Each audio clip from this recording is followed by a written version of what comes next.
The Galactic Council chambers had never been so silent. Ambassador Sarah Chen sat perfectly still at the human delegation table, her hands folded neatly in her lap, wearing what the other species had come to recognize as humanity's default expression, politely attentive.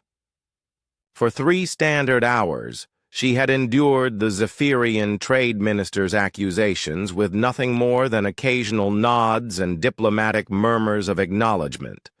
High Counselor Vexithara observed from her elevated platform, her crystalline form refracting the chamber's ambient light. The humans had been model citizens since joining the council 15 cycles ago. Always diplomatic, always reasonable, always wearing those peculiar facial expressions that somehow conveyed both friendliness and restraint. The other species had learned to appreciate humanity's measured approach to galactic politics. The human colony ships, Minister Kraldock continued, his serpentine form coiled around the speaker's podium, have been systematically violating our established mining rights in the outer spiral.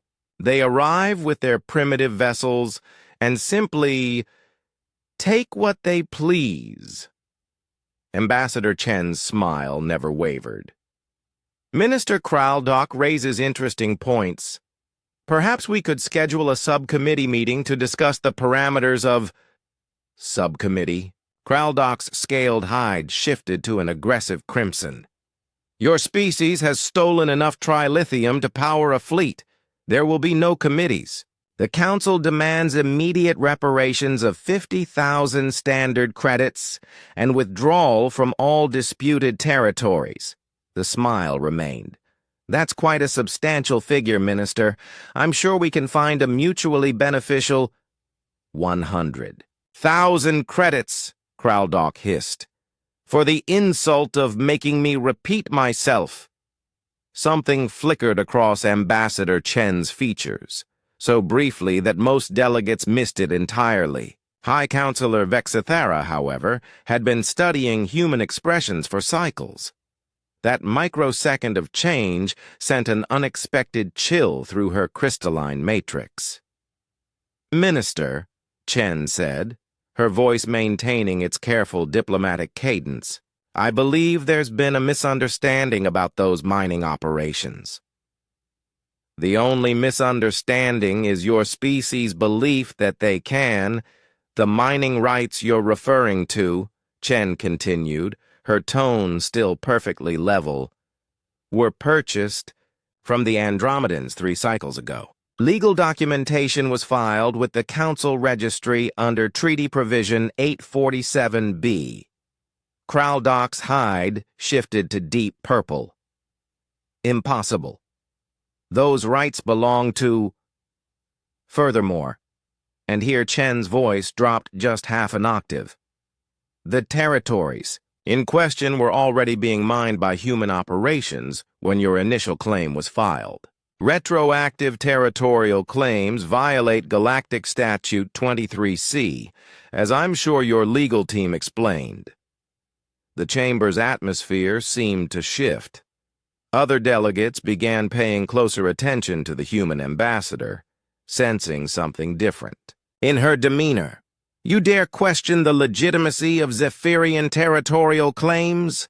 Kraldock rose to his full height, an impressive display that had intimidated dozens of species over the cycles. Ambassador Chen stood slowly, smoothing down her jacket with deliberate precision.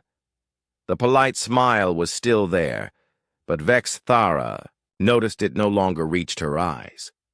I'm not questioning anything, Minister. I'm stating documented facts. Your government filed false territorial claims, knowing full well that legitimate operations were already in progress. You then sent armed vessels to enforce these false claims, resulting in 3 destroyed mining platforms and 17 human casualties. The temperature in the chamber seemed to drop several degrees. Those were accidents during lawful... 17 people, Minister. Engineers, mostly. Civilians. One was celebrating her daughter's birthday over subspace when your ships opened fire. Chen's voice remained steady, but something fundamental had changed. The diplomatic mask was still in place, but cracks were showing. Would you like me to read their names? Kraldok's confidence wavered slightly. The Council recognizes that regrettable incidents. Sarah Martinez, age 34, Ben Okafor, age 41, Lisa Zhang, age 29. Chen began reciting from memory, her voice never rising above conversational level. Should I continue, or would you prefer to explain to this council why your lawful enforcement required targeting civilian evacuation shuttles? The silence stretched uncomfortably. Vexathara realized she was witnessing something unprecedented. A human deliberately shedding their carefully maintained diplomatic composure. Now, Chen continued, let's discuss reparations. Article 15 of the Galactic Peace Accords clearly states that aggressive actions resulting in civilian casualties carry a mandatory compensation rate of 10,000 credits per victim. 17 victims, plus damages to infrastructure, loss of production, and trauma counseling for survivors. She smiled, and Vexathera finally understood why so many species throughout galactic history had learned to fear that particular human expression. The human delegation calculates total damages at approximately 2.3 million standard credits. Of course, we're reasonable people. We'll accept 2 million even, and a formal apology to the families involved. Kraldok's hide had shifted to pale. Yellow, a color Vexathara recognized as indicating severe distress in his species. This is extortion. This is mathematics, Minister, and accountability. Chen's politeness had transformed into something far more dangerous, surgical precision wrapped in diplomatic courtesy. Unless, of course, you'd prefer we handle this matter through the Tribunal of Interstellar Justice. I believe they take a rather dim view of false territorial claims and attacks on civilian populations. The other delegates sat in stunned silence. They had grown accustomed to human diplomacy, with its emphasis on compromise and mutual benefit. This was something else entirely. Humanity's famous reasonableness weaponized into an inexorable force. Zephyrian delegation, Kraldok said weakly, requires time to consult with our government. Of course, Chen replied, her smile returning to its previous warmth. Take all the time you need. The families of the deceased have waited this long for justice. What's a few more days?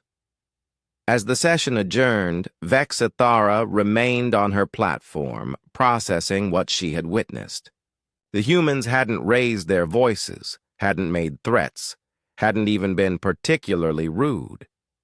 They had simply stopped being polite. Later, in her private chambers, she would make a note in her personal files. Recommendation: avoid provoking. Humans to the point where they feel diplomacy has failed. Their polite mode appears to be a safety feature, not a limitation. The next day, the Zephyrian delegation delivered both a formal apology and a payment authorization for 2 million credits. Ambassador Chen accepted both with her usual gracious smile, and galactic politics returned to normal. But the Council had learned something important about their human colleagues that day. Their remarkable politeness was a choice, not a weakness. And when that choice was revoked, what remained was far more terrifying than any military display. It was justice, served with unwavering precision and an absolutely terrifying smile.